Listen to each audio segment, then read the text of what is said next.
So today I want to review the Panasonic G9. I've had this camera for several months now. I didn't get it as soon as it came out because like a lot of other people, I wasn't sure if that camera or if this camera was going to be all that good. I think this camera is one of the best all-around packages you can get in any camera that's out today. So I'm going to go through my personal pros and cons about this camera. And then I'm going to kind of go more in depth with some of those cons so that you can understand if this is a good option for you or not. I think this camera is one of the most slept on cameras. I agree with Ted Forbes from The Art of Photography. Like, this camera is one of the best like all around packages, and a lot of people have kind of discounted it because of the autofocus issues that Panasonic are known for. But let's go into some of the pros and the cons, okay? So let's start with the pros, all the reasons you would want to buy this camera. So pro number one is the ergonomics. Like, this camera is one of the most comfortable cameras I've ever held. I saw a video with one of the Panasonic reps talking about how they designed it, like how many different times they sent it out to, see how the grip felt to different people. Like, all the tiny details, like this little indentation and things like that, were really taken into consideration when designing this camera, and it really shows because it's really comfortable to use for long periods of time. I used this camera on a wedding like all day long shooting video and didn't have any kind of discomfort, just handheld. And speaking about that experience, yeah, I shot the whole wedding handheld because the IBIS on this is so good. It's ridiculously good. Not to mention like the EVF on this thing is amazing. And although it's a primarily photocentric camera, this shoots in 4K 60.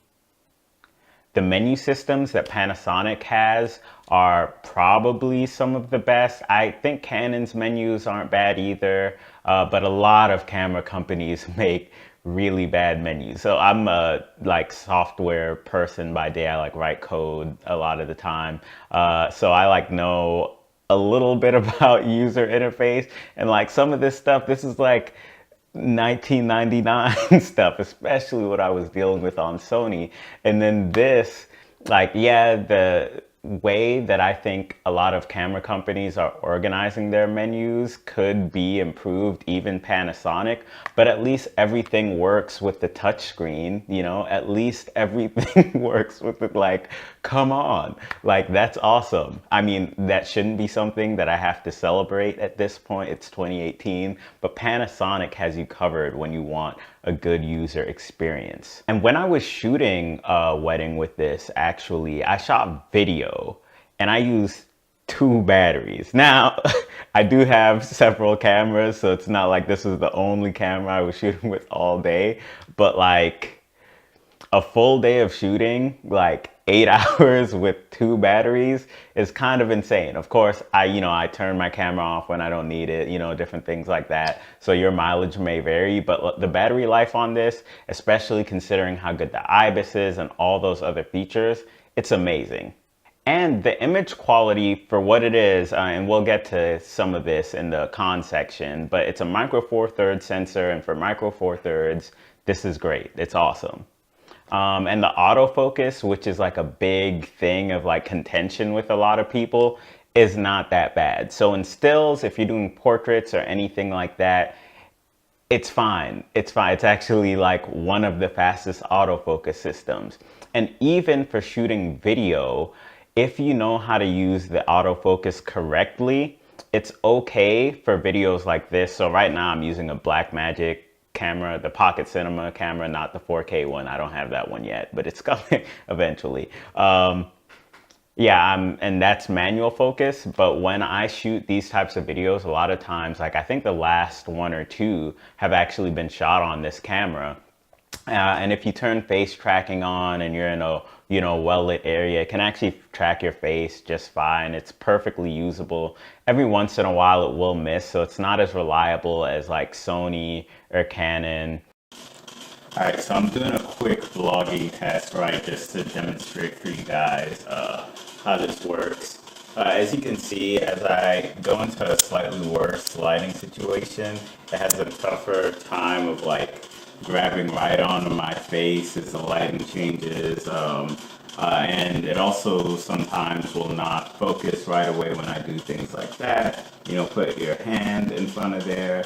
But it does a decent job, right? If you're well lit, of like focusing on your face, even if you're going back and forth, as long as nothing's happening too quickly with face tracking on. What I found works really well though is to turn face tracking on, right? And it tracks your face if you're in good light really well. And anytime it drifts, I press the AF on button, and I've remapped one of the front buttons to be AF on. So I have a back button autofocus, but I also have this front autofocus too. So now I'm going to do that thing again, right? Where I put my hand up in front of the camera and okay, it kind of focused like that time. It was supposed to. I was hoping it wouldn't. Okay, that time it didn't. And then I pressed the button. See here, it doesn't go right back to my face, so I can press the button. Go here, press the button. Anytime it like has trouble. Oh wait, I think my hand might just. Okay, yeah, there it goes. Anytime it's not being fast enough, because the tracking works on your face pretty well. And you can just put a focus point in the center. You can use that front button autofocus as kind of a workaround if you want to vlog on this camera. Now, it's not the best option. If you want the best vlogging camera possible, you probably will get a Canon, but this is pretty usable, you know, if you have this camera and you happen to want to also vlog. Alright, while you guys are here, this completely unbiased review was sponsored by my Lightroom presets. Okay, check them out. They come with videos explaining how I made them and how you can like use the techniques that I use in your own photos to make cool effects. So if you're interested in learning some educational stuff and having presets to slap on your photos to make them look good instantly, or if you just want to support the channel and me making more videos that cost more money, check out my Lightroom presets, okay? Link in the description, info card somewhere. Okay, let's get back to the actual video that you guys came here for. But honestly, for how I shoot, right, a lot of the times, other than when I'm doing this type of stuff, I'm behind the camera and I can manually focus, which is better in a lot of cases, so it's not that big of an issue. But if you are someone who needs to track fast-moving subjects for things like video or things like that, or just like put this on a gimbal and like hope it tracks and stuff like that, it's not the best. It does not compare to Canon and Sony. I think everyone knows that, but it's actually okay. If you go back on my channel, I had not very nice things to say about the GX85 when I was using that camera and its autofocus, and Panasonic really listened. Like, they improved. This is usable. I know it's not the best, doesn't compete with like any of the Sony stuff, doesn't compete with the Canon stuff, but it's really not that bad. I think people have really blown like the autofocus on these Panasonic, like how bad it is, out of proportion, because it's something that Panasonic is aware of and they're actively working on. Now, do I wish they would incorporate some kind of hybrid system? Yes, I really do, because then, you know, there would be no reason for me to really be thinking about Sony like that. But I mean, you know, it is what it is. You know, every camera is gonna have its pros and cons, and the autofocus is the biggest con on this, but it's really not actually that bad. If you learn how to use it, you can use the autofocus in certain situations. As I mentioned earlier, this is using a micro four thirds sensor. So there are certain cons that come along with just that. It's a smaller sensor, so it's not gonna perform as well in low light. You know, the IBIS can compensate for that in some situations, but you know, if you need a faster shutter speed, then you're just gonna have to, you know, lower that f-stop as much as you can, and bump the ISO up. Like, it is what it is. If you're shooting in the dark, sometimes it's gonna come out grainy. But again, a lot of times that's not that much of an issue. Like if you're shooting like video and photo and stuff like that, a lot of the times you're lighting stuff, so you don't need to use insanely high ISOs. The only people that should be using those really high ISOs are people who are doing stuff like documentary work, things like that. And at that point, you know, you might be wanting to look at a different camera than the G9 anyway. But, you know, really you should be trying to light your stuff if you can anyway. So for me, it's not a big issue, but if you do have to shoot in low light and you can't light stuff, again, this might not be the camera for you, like, at all. Another thing that I don't like about this camera, well, not that I don't like it, but I wish Panasonic really would have, you know, included some of the higher data rates for video on this camera.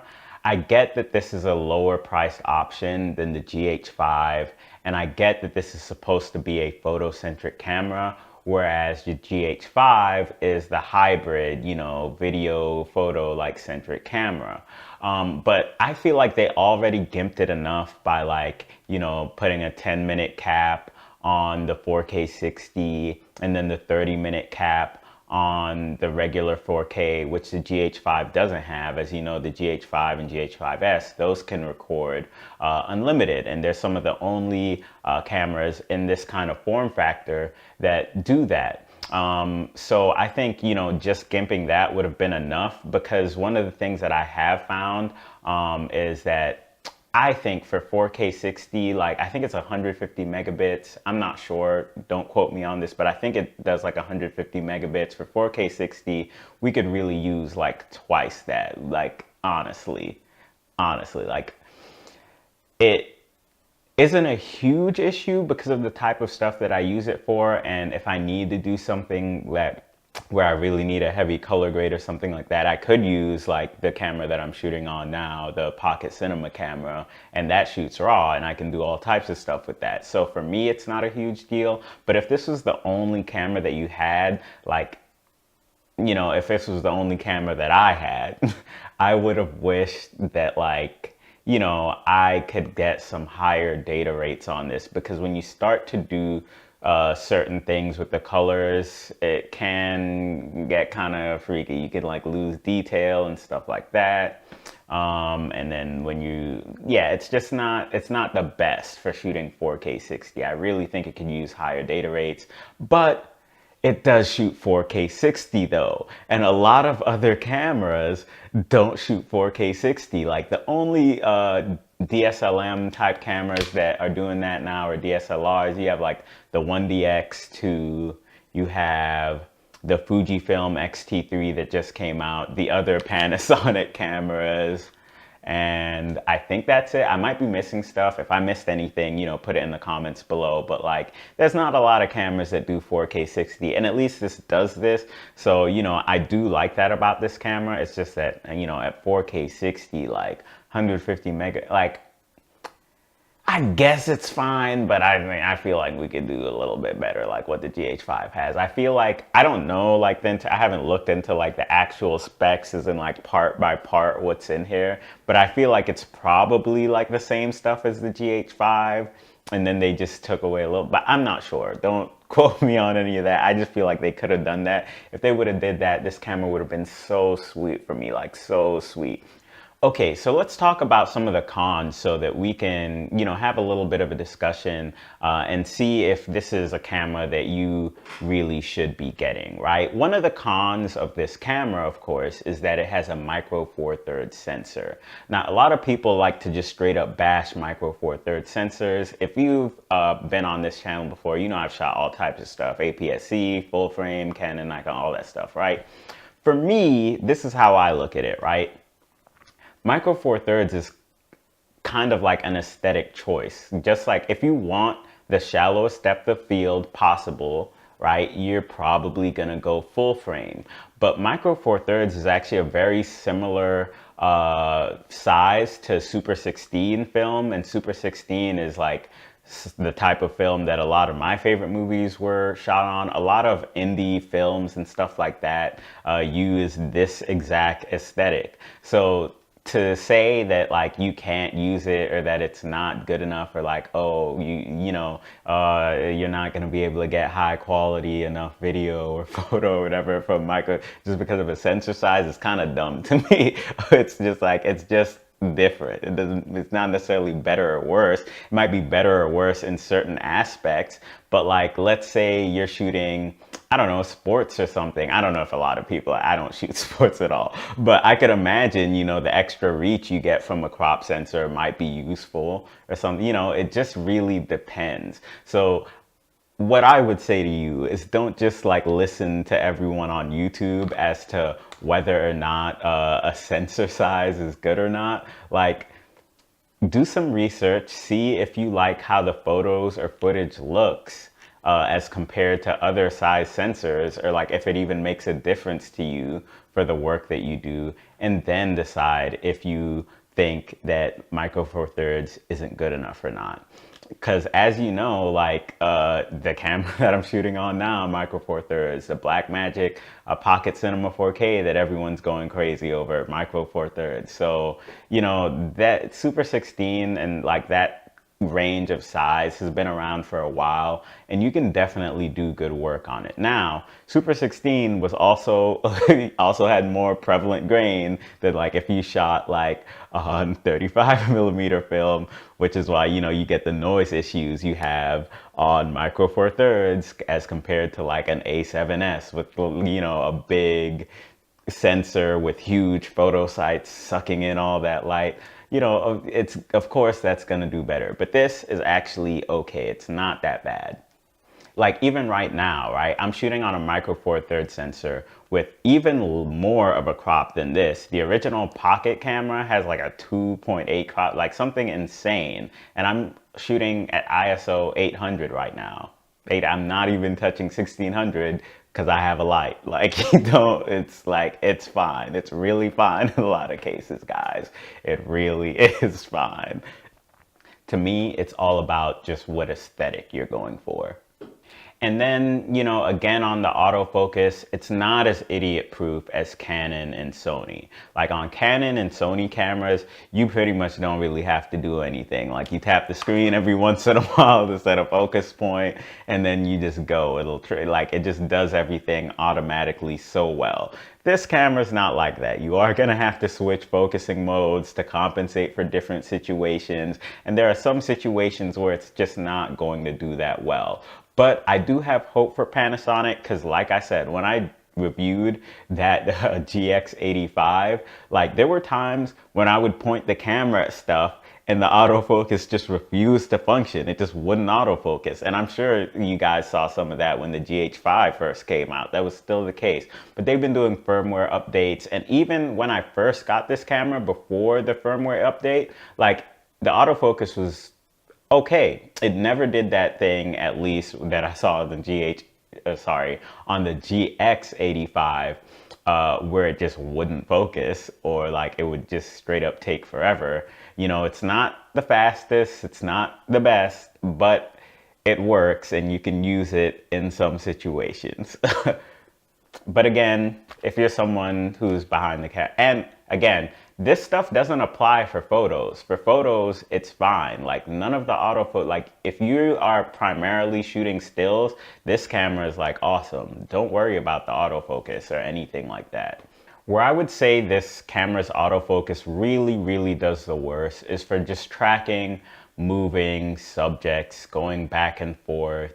And if it's moving kind of fast, like if you're moving pretty slowly, it does a good job. But if you start moving around too fast or your subject's moving around too fast, tracking doesn't work as well. Gerald and Dunn, I think that's how you say his name. Yeah, Gerald and Dunn did a really cool video explaining all that stuff. I'll link to it in the description or something, or put like an info card or something or the other on here. But yeah, you know, you can check that out if you want to know more in-depth stuff about the autofocus. I'm not going to talk about that here. Just know that my opinion is it's really fine. It's not that bad. I can use it, and when I can't use it, I just manual focus because I'm behind the camera most of the time. It's not that deep. But, you know, if you're an autofocus heavy person, you know, you might not want to do it.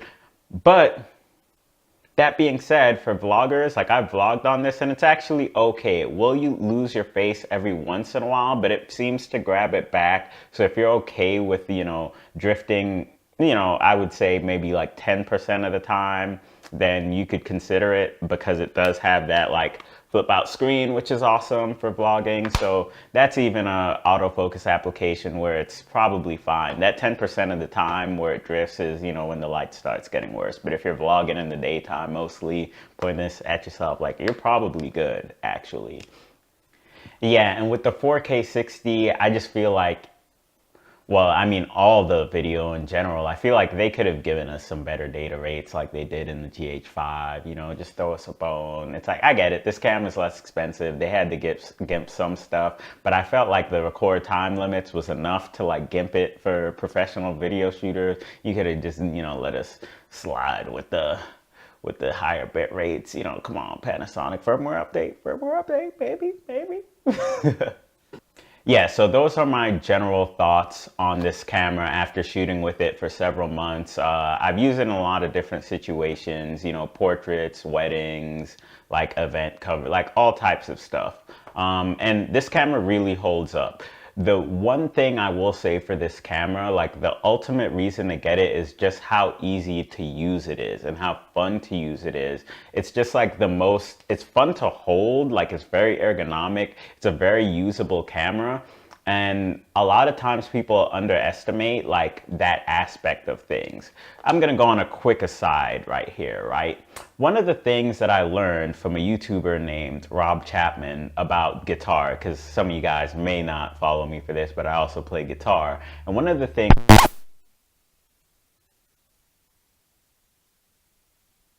where you like how it looks and you like how it feels, because that's going to make you want to play it more, and the more you play, the better you get, right? I think the same can be said for cameras. You want a camera that stays out of your way and is very usable, something that feels good in your hand so that you always want to pick it up and hold it and shoot, and something that's very usable so you never feel frustrated when you're trying to take pictures. That way you're removing more and more barriers from just taking pictures and improving your skill level.